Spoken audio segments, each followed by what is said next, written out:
নমস্কার, আমি অ্যাস্ট্রোলজার মঞ্জু গাঙ্গুলি। আগের দিন আমি সাড়ে সাথী নিয়ে বলেছিলাম যে বর্তমানে তিনটে রাশির ওপর কিন্তু সাড়ে সাথী চলছে, কুম্ভ, মীন এবং মেষ।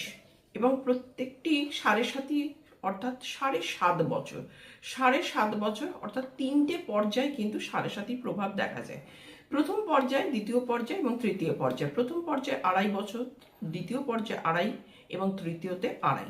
এই 2.5 7.5 বছর কিন্তু একটা জাতকের জীবনে কিন্তু চলে। আজকে আমি যেটা বলবো সেটা হলো প্রথম পর্যায়ে কি হতে পারে জাতক জাতিকাদের, সেইটা আমি বলবো।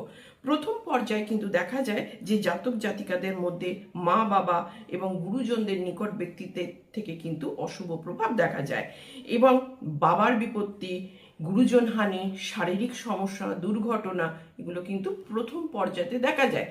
দ্বিতীয় পর্যায়ে অর্থাৎ 2.5 চলে গেল এবং নেক্সট 2.5 বছরে দেখা যায় তখন যে দাম্পত্য অশান্তি এবং স্বাস্থ্যহানি, দুর্ঘটনা, অর্থনৈতিক ক্ষতি এগুলো কিন্তু দ্বিতীয় পর্যায়ে দেখা যায়। তৃতীয় পর্যায়ে কিন্তু অত্যন্ত অশুভ ফল দেয়। প্রথম দুটো পর্যায়ের থেকেও কিন্তু এই তৃতীয় পর্যায়ে আমরা কিন্তু খুব খারাপ ফল দেখতে পাই।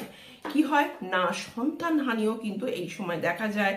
অর্থক্ষতি, দাম্পত্য সমস্যা, মানসিক উদ্বেগ ভীষণভাবে কিন্তু এই সময়টায় বাড়িয়ে দেয় এবং দেখা যায় জাতক জাতিকাদের মধ্যে অনর্থক অপবাদ, অপমান এগুলো কিন্তু দেখা যায়।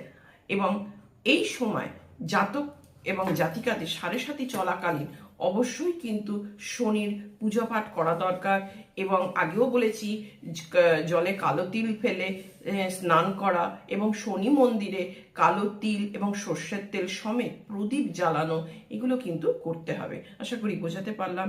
নমস্কার, জয় মা তারা।